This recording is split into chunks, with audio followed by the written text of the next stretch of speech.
주님께서 여러분과 함께 또한 사제의 영과 함께 루카가 전한 거룩한 복음입니다. 주님 영광 받으소서.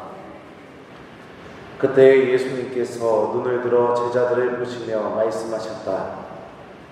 행복하여라 가난한 사람들, 하늘나라가 너희 것이다. 행복하여라 지금 굶주리는 사람들, 너희는 배부르게 될 것이다. 행복하여라 지금 우는 사람들, 너희는 웃게 될 것이다. 사람들이 너희를 미워하며 그리고 사람의 아들 때문에 너희를 쫓아내고 모욕하고 중상하며 너희는 행복하다. 그날에 기뻐하고 뛰놀아라. 보라, 너희가 하늘에서 받을 상이 크다. 사실 그들의 조상들도 예언자들을 그렇게 대하였다. 그러나 불행하여라 너희 부유한 사람들, 너희는 이미 위로를 받았다. 불행하여라 너희 지금 배부른 사람들, 너희는 굶주리게 될 것이다. 불행하여라 지금 웃는 사람들, 너희는 슬퍼하며 울게 될 것이다. 모든 사람이 너희를 좋게 말하면 너희는 불행하다. 사실 그들의 조상들도 거짓 예언자들을 그렇게 대하였다. 주님의 말씀입니다. 그리스도님 참여합니다. 조소서 성령님, 행복하여라 가난한 사람들, 하느님의 나라가 너희 것이다. 안녕하세요. 오늘 복음에서 예수님께서는 가난함, 굶주림, 슬픔, 이 세 가지가 바로 행복의 조건이라고 말씀하고 계십니다. 행복하여라 가난한 사람들, 하늘나라가 너희의 것이다. 근데 보통 우리들은 가난해질 때, 또 내가 굶주리게 될 때, 또 슬픔이 가득할 때 행복하다고 전혀 생각할 수가 없습니다. 오히려 부유하고 배부르고 내가 웃게 될 때 행복하게 되죠. 근데 왜 예수님은 반대로 말씀을 하셨을까? 왜 가난해지고 굶주려지고 눈물을 흘릴 때만 우리들이 행복하고 그런 삶을 살게 될 때 우리가 왜 하느님 나라를 약속받을 수 있는가? 루카복음에 보면 성모님께서 성모의 노래를 부를 때도 같은 논리로 말씀하십니다. 통치자들을 왕좌에서 끌어내시고 비천한 이들을 들어높이셨으며 굶주린 이들을 좋은 것으로 배불리시고 부유한 자들을 빈손으로 내치셨습니다. 바로 하느님의 자비가 어떤 이들에게 내리게 되는지 성모님께서 노래하고 계시죠. 구약성경부터 신약성경까지 성경을 통틀어서 가난한 이들이 하느님의 특별한 관심의 대상이고 또 하느님 스스로가 그들을 보호하고 있다고 성경은 종종 이야기합니다. 왜 가난해야만 하느님 나라를 얻을 수 있고, 왜 슬퍼해야만 하느님한테 위로를 받을 수 있고, 왜 굶주려야만 하느님께서 주시는 그 은총으로 배불러질 수 있는가? 왜 부자들은 하느님 나라를 약속받기가 어려운가?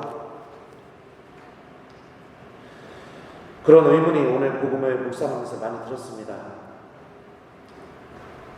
이 성경에 보면은 부자와 어리석은 부자의 비유를 우리가 한번 생각해 봤으면 좋겠습니다.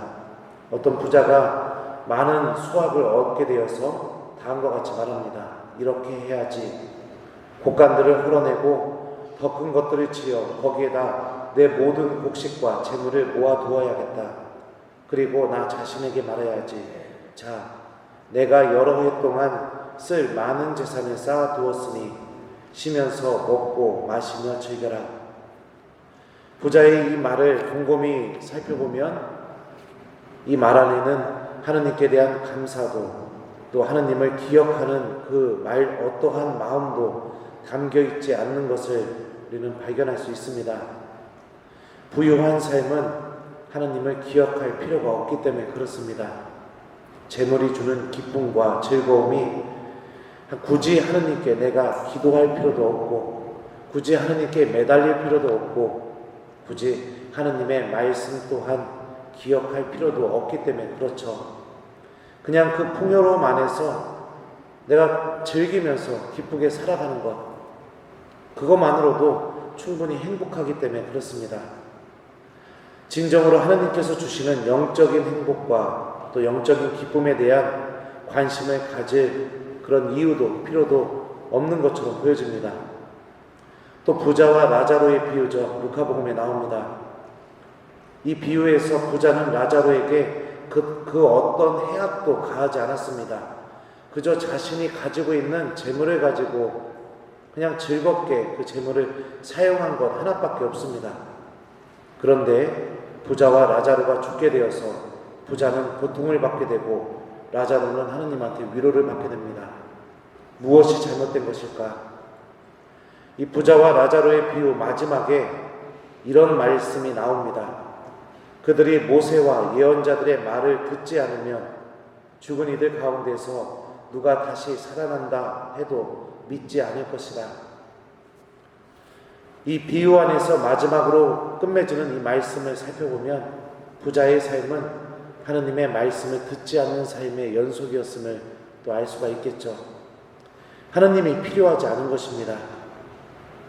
재물이 나의 하느님이고 내가 갖고 있는 부가 나에게 행복을 주는 나의 하느님이며 그 부의 힘을 발휘하는 것이 나의 은총이라고 생각하면서 살아가기 때문에 그렇습니다.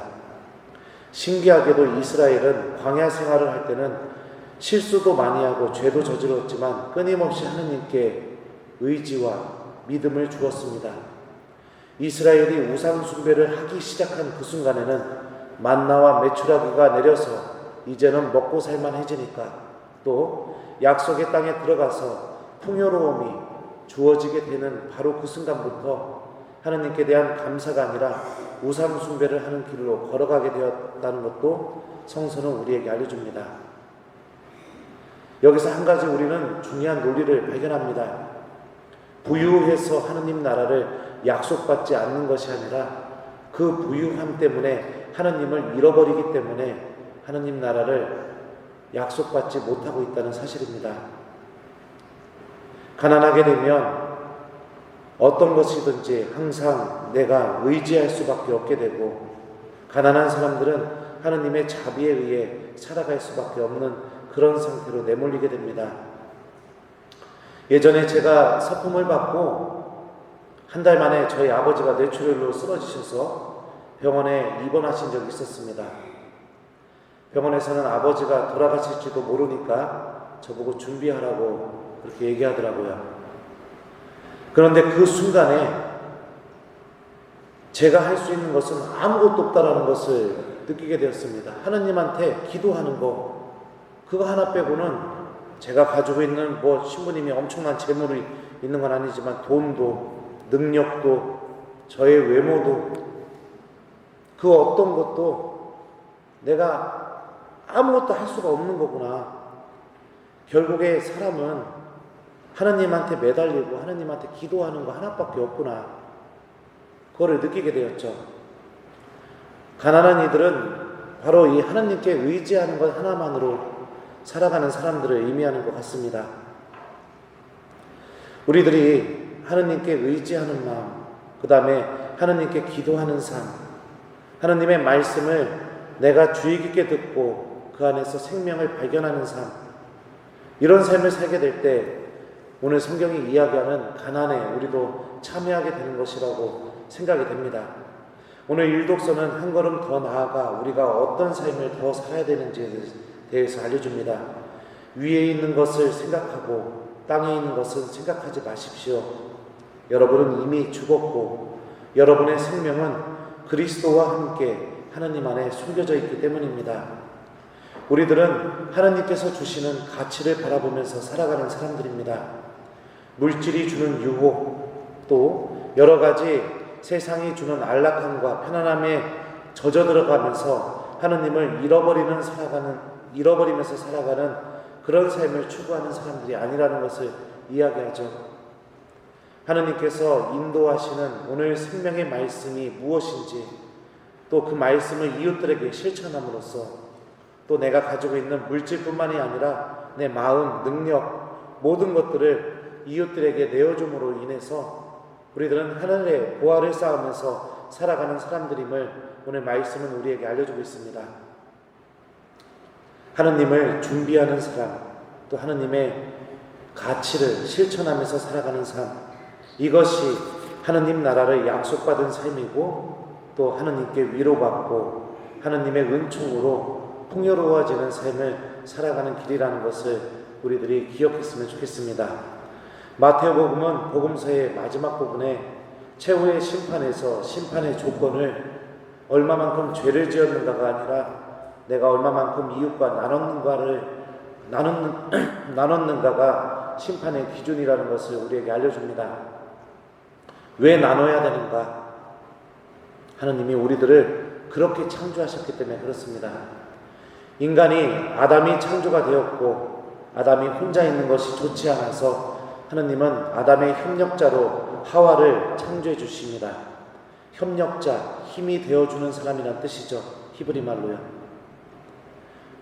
이웃과 이웃의 관계는 힘이 되어주고 도움이 되어주고 실질적으로 하느님께서 나와 함께 계시다는 것을 나의 도움과 힘으로써 이웃에게 보여주는 것이 우리가 창조된 이유입니다. 그리고 이 가난함이라는 것은 바로 내 것을 내어줌으로 인해서 하느님의 이 창조 질서가 나와 그 내어주는 사람에게 함께 자리 잡혀가고 있다는 것을 보여주는 것이 바로 이 가난함이라고 저는 생각합니다. 숙제 주겠습니다. 오늘 말씀은 하느님 나라를 걸어가는 길에 대해서 우리에게 알려줍니다. 우리 모두는 하느님 나라를 약속받았고 또 하느님 나라에 초대받은 사람들입니다.